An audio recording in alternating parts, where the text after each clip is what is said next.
if you were to like wave the magic wand today, what does that limitless lifestyle look like for you? I don't feel like there's really limitations. Nice. Nothing's impossible. You can reach it. It's just about setting those goals and expectations on how and when you're going to get there. Yeah. And so that's really how I lead with that point. Do you have a big next goal that you're working on? And if so, or maybe not, maybe it's just, in general, how can the Oracle help give you guidance towards your next step? I guess I would ask the Oracle, like, is there...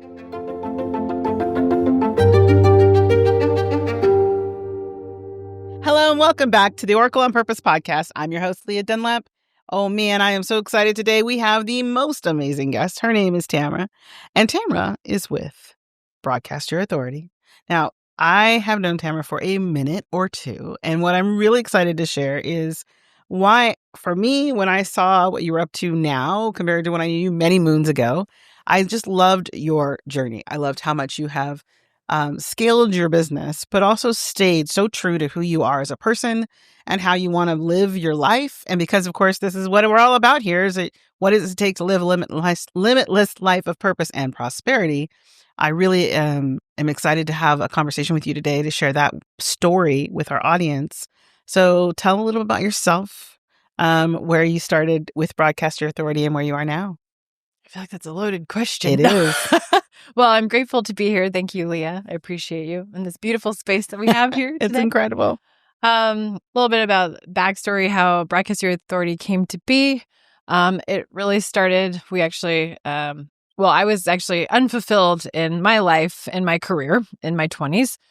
And I ended up going back to film school. And I ended up following that because I had loved this YouTube thing that came out. You might know about it. And I started running around doing silly videos, vlogs, dancing with hairbrushes, singing 80s music, doing whatever I Back can. in the day, as doing they parkour, say. cat videos. And I was trying to figure out this YouTube beast. And but I wanted to do it more like in a tasteful way that was inspiring. I loved inspiring content. And I was doing videos for about 4 years as a hobby. My friends and family were like, well, you're unhappy in your career in the fitness industry. Why don't you do something that you actually enjoy? So push or pull for like 4 years or so. Then I was like, okay, I'm going to go back to school. In my late 20s, went to a school called IADT, International Academy of Design and Technology. Was there for about a year. Did not feel like they served me. I did not learn much. Talked to the dean and some other people, and I was like, this is not for me. So I turned around and transferred over this program over to the Seattle Art Institute. Wow. Where I did feel like they saw me, heard me, and listened to me. And that's where I learned everything, ins and outs of video, directing, script writing, editing videos, everything. So that's where my passion really started in the video realm, and started a production company. And everything, I didn't know until later on in life that all of that stuff led to Broadcast Your Authority. Yeah, right, exactly. And it like clicked, I don't know why it took a little bit, but it clicked a little bit later on in life that the system that we were doing with the production company by, at the time, doing one-off projects, documentary trailers, teaser videos that led to long-form content, which was documentary films, brand story documentaries for corporations, other people, passion projects, and clients. We had a project that we put on YouTube, and it literally had like, I think 888,000 views in like 10 days or something. Wow. And so we were like, what just happened? So I was like, gotta learn this YouTube thing, right? Like, how did you do that? Do that again. Yeah, exactly. So that really was what inspired us to do it again, test it with other trailers that led back to documentaries. And then IndieFlix found us due to some of those films as well. Right. And so they acquired some of them, and they were like, boom. And then we're like, well, okay, if we did that, maybe we could do it over and over again. Can we duplicate this system? Can we multiply it? And so later on in life, not really realizing that it was formulating, we went into a mastermind group, and this gal came up to us, and her name was Janet. And she was like, you should do my podcast. I was like, what? We were like, what do you mean? Because we were talking to the group, and at the time, having a production company, we were doing one-off projects, retreats, other things like that. with more just solo video trailers and stuff. We said, well, this turns it into a subscription model. It turns into more reoccurring revenue and weekly content that you're serving your clients weekly. And so we're like, sold. She sold us. She hired us. But people are literally throwing money at your face. Yes, got it. So we're like, okay. So we said, sure, Janet. Like, we're going to take on this system that we still leverage today. Obviously, it's altered and changed over time. And she was the one that really inspired us to shift the video marketing into podcast marketing. It was still content marketing. And then we ended up hosting an event where we led into where we actually met you. Where we met, thank goodness. And so we had started getting clients, but this event actually propelled us even more to help more people. And we ended up putting together systems to help do everything we were doing with those little trailers. Now we call shorts, reels, TikTok videos.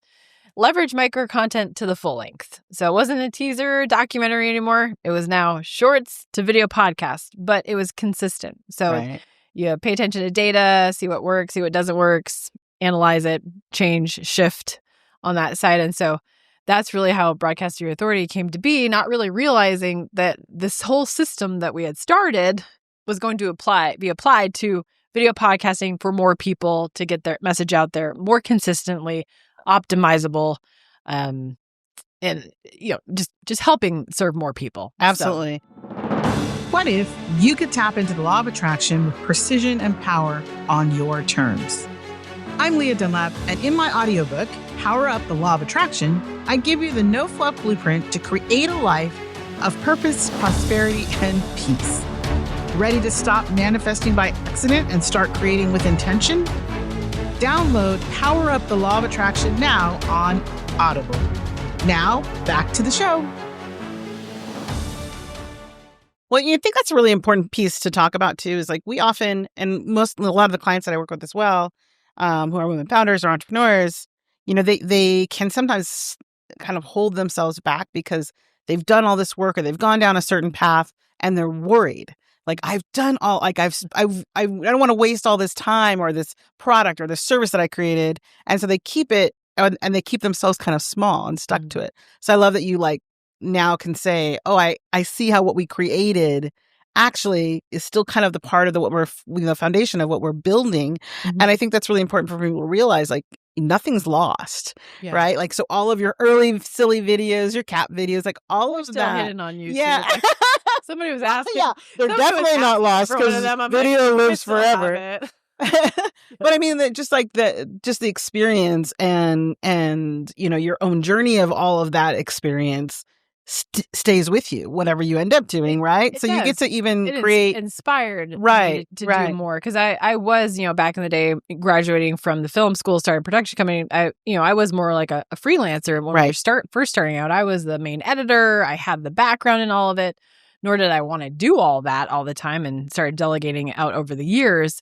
But I had to release some of those things because I had more of like perfectionist tendencies back then. And then by releasing that and allowing other people to do stuff, I was like, I don't want to do this anymore. I'm not really that passionate about it. I really loved editing and I could do it very beautifully, but it wasn't something that I was like, well, I can't really scale a company if I'm that person doing a task. Right. Even if you might love it or not, but you have to delegate and trust other people to do the work and just train them. As a leader, you step into that space of it. So as myself growing over the years, I was like, I'm stepping into the leadership area where we're training other leaders. Right. So you empower all these project managers, which are our leaders really, that are managing the rest of the team and like understanding that they know our process and, formulas and systems and everything that's just going to rinse and repeat. That's automated in different ways as well. So it's interesting to see because at this point I'm like, I'm so glad I have the team. Right. I probably can't imagine without it right now. Yeah. No. And so it's just like, I'm glad that we built the team and we continue to build a team and train really good people that are skilled at what they do, but they're also passionate about what they do. Mm-hmm. But they also love stability and they love the factor of just like, they kind of have the ability to do things on their own time. A lot of individuals are contractors, but they show up and they're consistent and we provide them a stable position. Right. So that's a good piece of this too, which is for you. And it's, again, as the people that are listening and watching us, it's like a lot of the factors of what it takes to grow and scale your business that people kind of stumble upon are like you just said, that idea like, I'm the only one that knows how to do this, right? Like you've got to let that go. Yeah, right. But you don't want to be, but then you think that, right? And so in the beginning, sure. you think that. So how did you get rid of that thought? Like what pushed you past that for yourself? Well, I think it was when we actually first started like hiring people, and then those that just were showing up consistently, and they would literally ask how they could be as good as I was at certain things. And so like there's one video editor, John, that he's been with us for years, like since probably like 6 years. And he's grown with us, and we've increased his rates and salary. He feels comfortable with us. One thing that I love about that, though, is the fact that we've been able to help him get like his first home for his family. He has 3 kids. He was able to qualify for a car. Right now, he's asking me for a certification of work for something else. I'm like, he's going for something else. I'm like, this is cool. I'm like, you can buy a boat. I don't know. Yeah. But it's the fact that I love to find the ones that are trainable, right, and they're kind, and they ask questions. And they show up. Yeah. And so we've started to find those individuals that have been working with us for 4, 5, 6 years now, and build those people. And then so you're those just kind of elevating those people out. Then he's the lead video editor, right? Right. So now he ended up training Ruth, Ian, Miko. Like he's trained these people, and we have a process for all of our templates, growth processes through the programs of Adobe Suite. And so he turnarounds, and we have the whole onboarding process for them, so they learn our system. So he trains the video editors now. I don't train the video editors. Same with the copywriters. The copywriters come in and train the copywriters. Graphic designers, we have the same system for the design templates. Right. And so, but we've been able to support other people, and then a lot of them actually end up referring like family members. So we've got cousins, we've got brothers and sisters. We're like, we ask our producers, we say, do you know of somebody that would be that's looking for a copywriting position? Do you know someone looking for it? We'll go to our team first and ask them to kind of build from within those strengths, because they know what you're looking for. They know your expectations. They know the environment. Well, so we expect them to actually refer somebody that may do well. So and that doesn't always happen, but that's really how we built the team. We built trust in the team.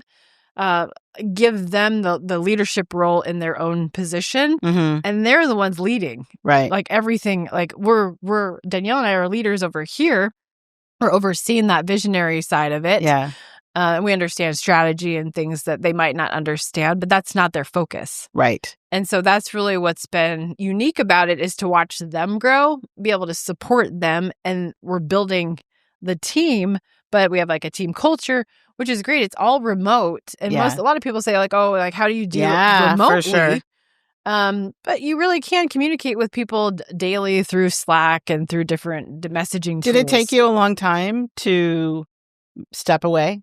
Like once you found that person and you saw that it was working, did that make it easier for you to go like, okay, I can move away from this now? I felt comfortable, actually. And I actually felt comfortable pretty quickly because I knew I wanted to do different things. Yeah. So my goal was to speak on more stages, host events, talk to more people through communities, be on summits, webinars, whatever. Like get in front of other people's audiences to build relationships as well. And so then I started getting excited about more of that stuff, like interaction with other people, with different audiences that could help lead back to our business. And so when I found those first few, what Danielle as well. Yeah.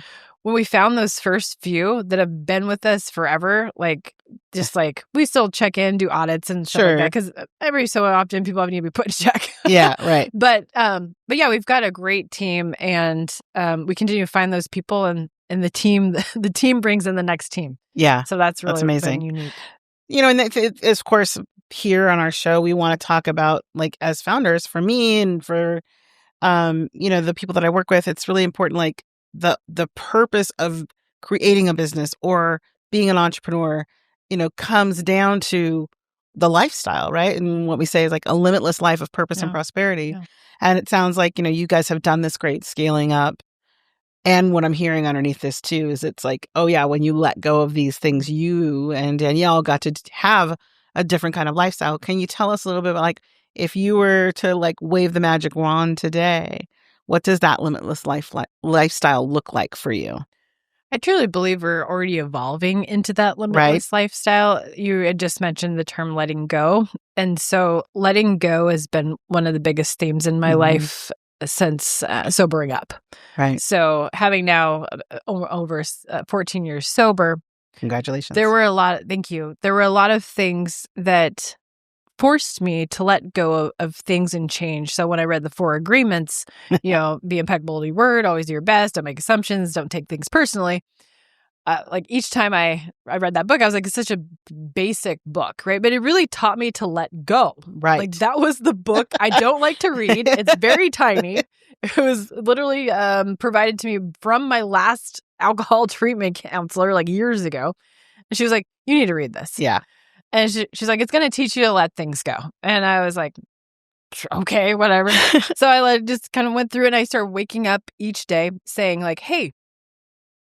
And I started realizing that I literally was like, oh, I just took that personally. Oh, I totally just made an assumption. Oh. So like for that year, I literally was like, like you open an email, you're like, you want to react? Like, no, don't take that personally. They're having a bad day. Yeah, right. Right. Yeah.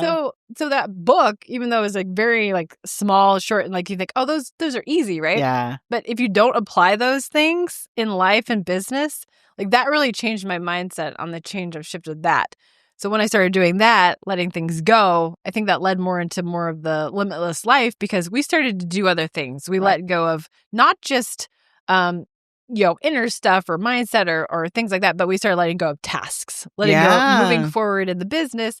So we were able to start traveling. We ended up going to Europe for like 5 weeks, Amazing. Like 4 different countries in 5 weeks, and most people don't do that, or they don't imagine that they can take time off work with having a team that's like basically managing everything without you.